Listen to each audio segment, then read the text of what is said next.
Hello and welcome to ABP Live. I have with me today veteran diplomat Ashok Kantha. He was India's ambassador to China till January 2016. Prior to that, he was Secretary East at the Ministry of External Affairs.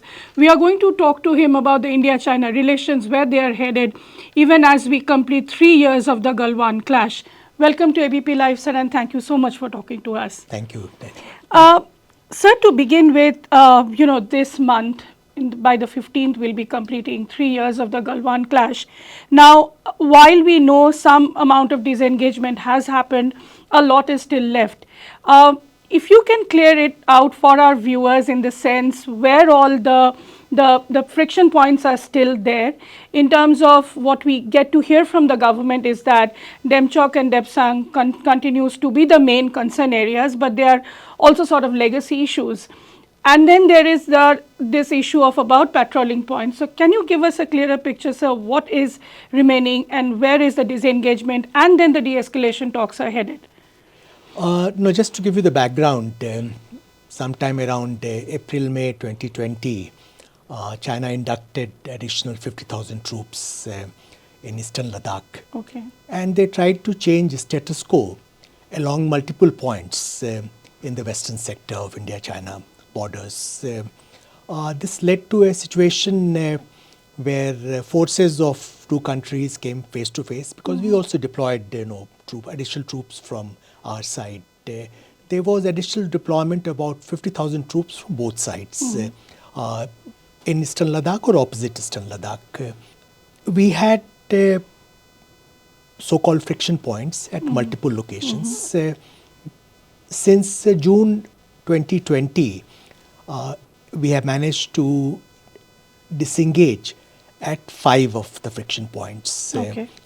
Galwan Valley, then after that northern bank of Pankung Lake, then we had Kailash Range, we had patrolling point 17A in Gogra, and patrolling point 15 in Khugra Nala area of Gogra Hot Spring. That has been achieved. This has led to, according to media reports, so-called buffer zones or demilitarized zones, Right. where neither side is conducting patrolling. Downside is that while disengagement has been achieved, we are unable to patrol some of the areas that we were patrolling until May 2020. Right. So there has been change in the status quo to that extent. In two large pockets, Depsang Plains and Demchok area, Okay. we have not been able to achieve disengagement. In Depsang Plains, there is a point called Y Junction or Bottleneck, which gives access to 5 of our patrolling points. Okay. Patrolling point 10, 11, 11A, 12, 13. Our troops since early 2020 are unable to go to those patrolling points because they are blocked at Y Junction. So these discussions are going on how to restore patrolling in those areas. Likewise, in Demchok area, there is area Charding Nala, Nilug Nala junction area. Both our troops and our graziers are unable to access that area. Okay. So present discussions are focused mainly on achieving disengagement in Depsang Plains and Demchok area. There have been multiple rounds of discussions between military commanders, as also WMCC mechanism, which have not yielded desired outcome. Position we have maintained that there should be restoration of status quo ante in these areas, which Chinese are resisting. In fact, official spokesperson of Chinese Ministry of Foreign Affairs has gone on record stating that they will not accept restoration of status quo ante as of April 2020. As you're aware, on various occasions, including in comments made in his press conference yesterday, Minister of External Affairs Dr. S. Jaishankar has reiterated that India-China relations cannot return to normal track until there is restoration of peace and tranquility in border areas. Right. That state of borders will determine state of relations. So that's where we are today. Relations are passing through a very difficult period.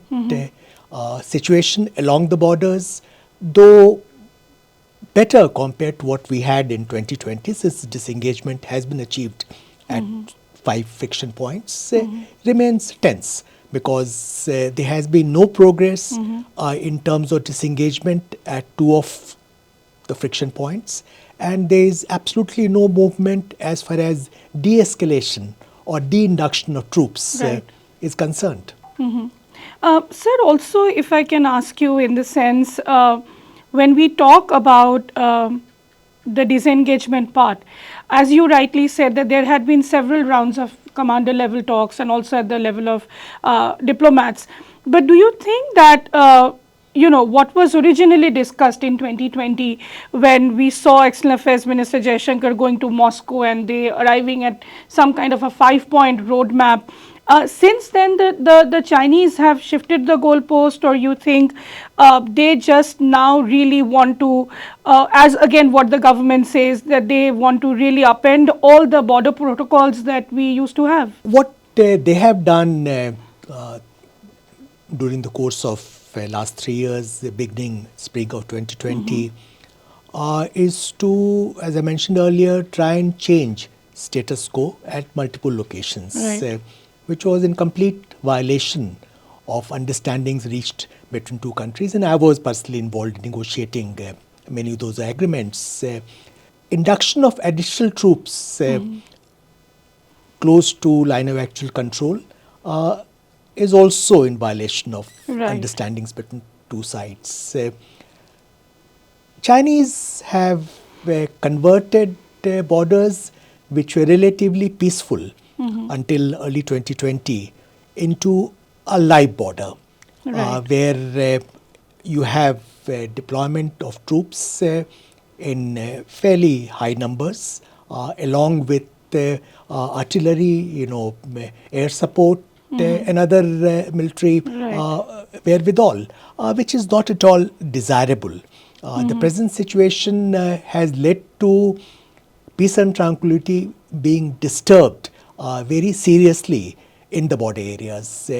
And if you look at, the progress we had made in India-China relations since 1988, we had managed to, normalize relations in different areas, made fair amount of progress in relations. That was predicated on very clear understanding that both sides will ensure peace and tranquility in border areas, even while we engage in serious discussions to resolve the boundary question. But two are different. Correct. Resolution of the boundary question, I was the main negotiator for the agreement on political parameters and guiding principles Right. in April 2005. We agreed on a set of principles and parameters. We also agreed that an early boundary settlement is a strategic priority for both sides. As you know, since then 2015, 2005, we have not been able to make much headway. But Chinese today are misrepresenting our position. We are not saying that development of relations is contingent on resolution of the boundary question, though that's desirable. What we are stating is that normalcy in relations will depend on restoration of peace and tranquility in border areas. Two are different set of things. objectives. So, but then do you think what the External Affairs Minister recently stated, that the way the troops are stationed on both sides of the border, there is a risk that this can again get escalated to the scale what had happened at the Galwan River Valley, or maybe there can be tensions leading up to a war, which I do not know how much that will be, considering that China is now facing a larger challenge like US and the tensions with the Taiwan Straits. But do you really see the possibility of this turning into a hot war kind of a situation? A situation where you have deployment of troops in close proximity, in escalated numbers is inherently risky. It can lead to accidents. It can lead to unintended consequences. I believe that neither India nor China is inclined to move towards a military conflict. Okay. But you cannot rule out unanticipated developments. You cannot rule out accidents. So present situation needs to be addressed with a sense of priority. That's why we have taken this very categorical, clear position that let's restore peace and tranquility in border areas. Let's restore status quo ante before we can bring relations back to normal track. So relations between India and China are not normal today. There's no doubt about it. Our relations have gone through a very sharp downturn. And today we are possibly at the lowest ebb in India-China relations for several decades. It doesn't give me any happiness to come to that kind of a conclusion, because I have been invested in this relationship for a long time. But unfortunately, that's a fact. You're also engaged in sort of bringing into reality the border protocols, some of them. Yes, no, I was directly involved in negotiating border protocols of agreements of 1993, 1996, 2005, and also, as I mentioned earlier, agreement to political parameters and guiding principles of 2005. So, together, along with our Chinese colleagues, we had put in place a fairly elaborate architecture of confidence building measures to ensure that border areas remain peaceful. While there were aberrations, there were standoff situations from time to time, including what happened in the Depsang Plains in 2013, what happened in Demchok and Chumar in 2014, what happened in Doklam Plateau in 2017.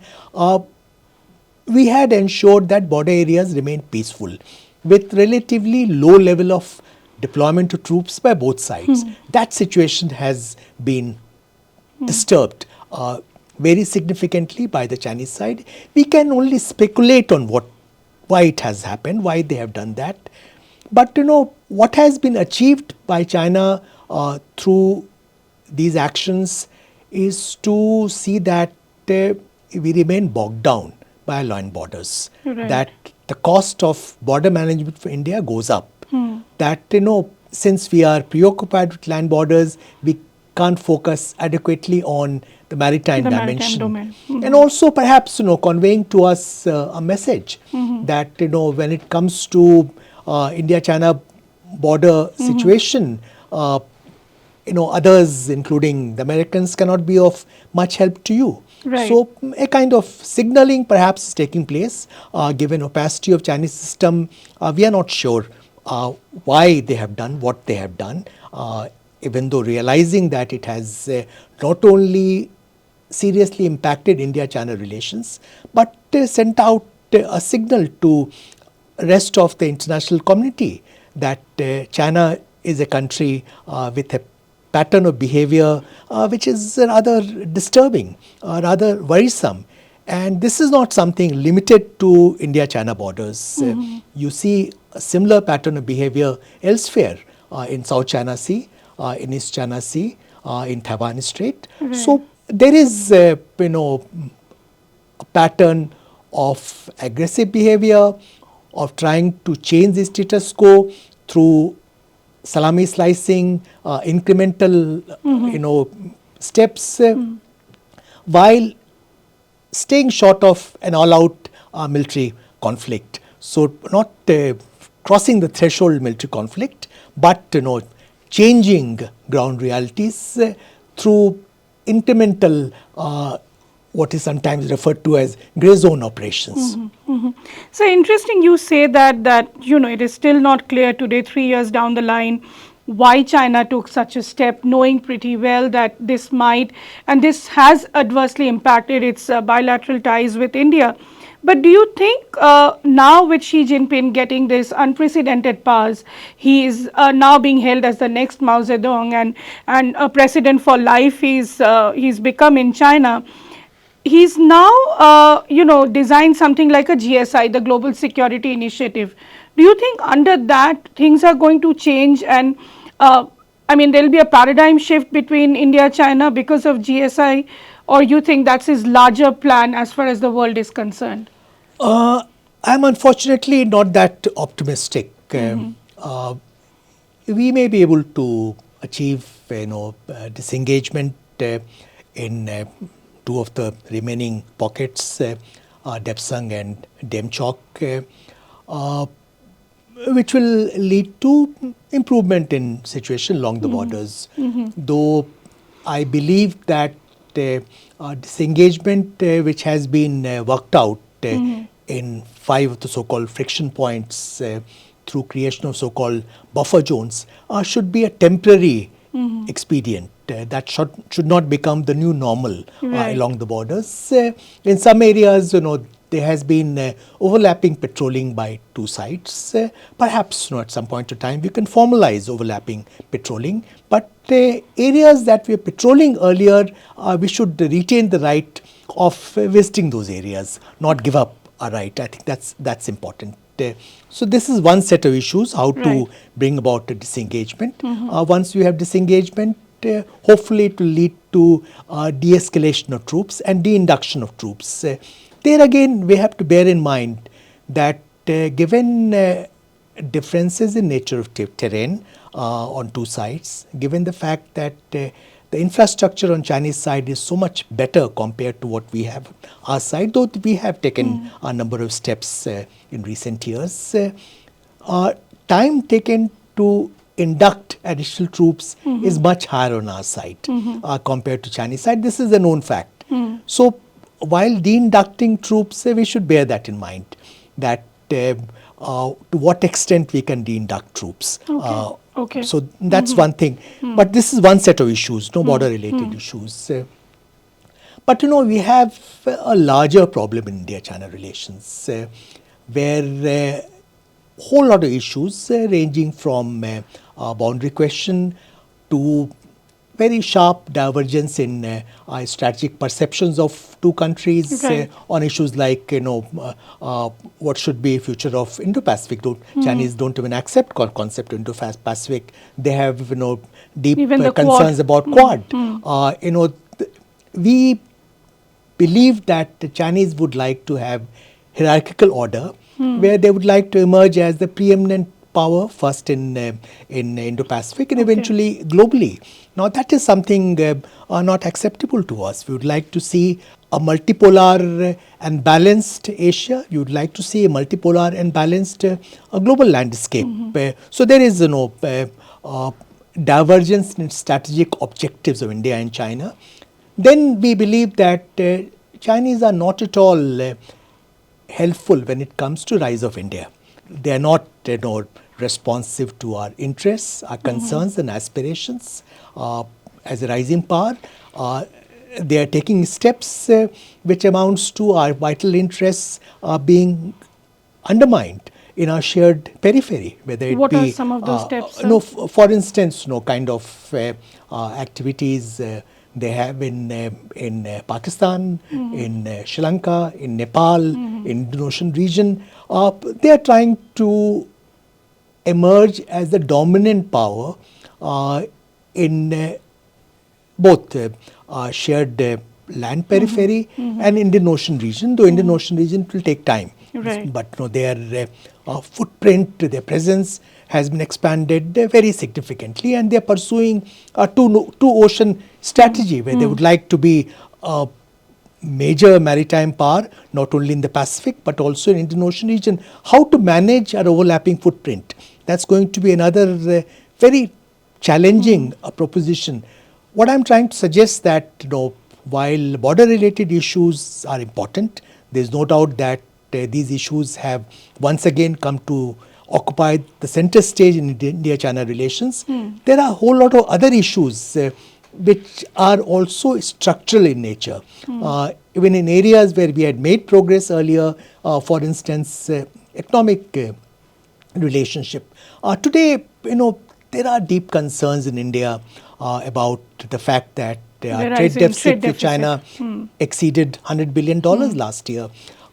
We are worried about increasing dependencies on China in range of products, Imports. active pharmaceutical ingredients or solar power equipment.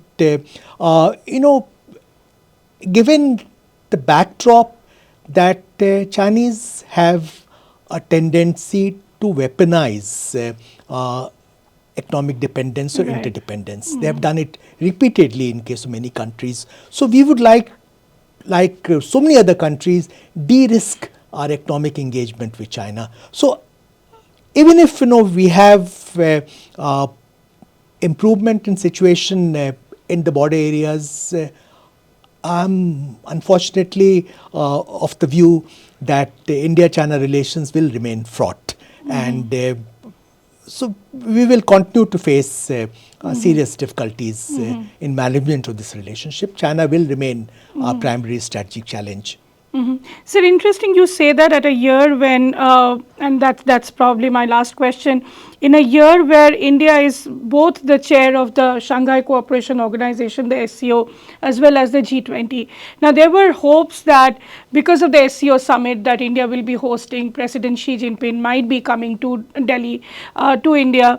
But then that has gone into the virtual format now, so there'll be no in-person, so to say, what we saw in Bali last year when President Xi and Prime Minister Modi had a handshake, and people thought this could be, saw that as a thaw in the relationship.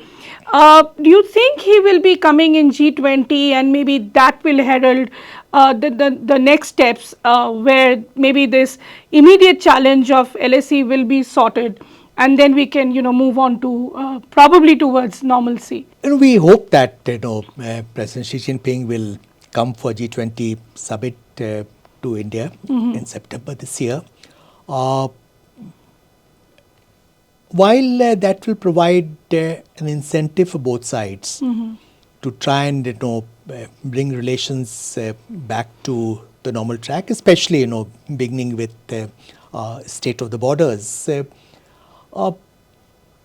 Going by Chinese behavior over last 3 years, when one cannot be very optimistic on that account. Okay. Because Chinese have taken fairly hardline positions with regard to the border issue and a whole lot of other issues. We haven't seen them, making moves to accommodate our concerns, our positions.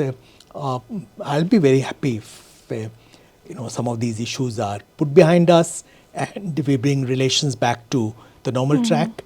But present indications are not very encouraging. So just to end it, Prime Minister Modi recently stated at the sidelines of the G7 summit in Hiroshima that India will probably host the Quad summit in next year, 2024.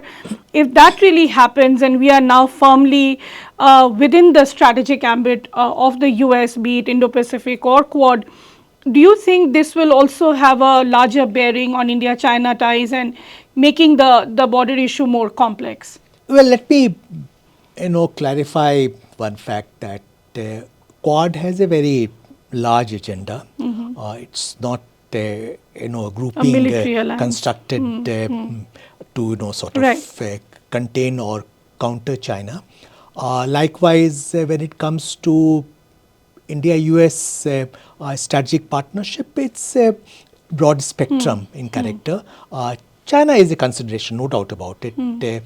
Shared concerns about China's aggressive behavior provides strategic glue for India-China, India-US strategic partnership, but it goes well beyond that. If you just look back, the joint declaration on nuclear cooperation between India and the USA in 2005 happened at a time when both India and USA were seeking constructive engagement with China. So clearly China was not the primary driver of qualitative shift in India-US Yes, relations, yes. and that remains the case today also. So let's not look at India-US relations primarily through prism of shared concerns about China. And likewise, we encourage the Chinese side not to make the mistake of looking at relations with India through prism of their escalating strategic confrontation with the USA. Right. We have autonomy in our external engagement. We maintain the stance of strategic autonomy. So we'll take steps keeping in mind our national interests. At times that will require working closely with the USA, Japan, European countries and others who have shared concerns about China. There is no Right. doubt about it. But this doesn't in any way add up to a policy of military alignment or policy of ganging up to contain China. Well, that's interesting. Thank you so much for all your inputs. That was Ambassador Ashok Kantha. He was India's envoy to China, and he was also Secretary East, looking at a larger region, how East had been crucial for India. For ABP Live, this is Nayanima Basu.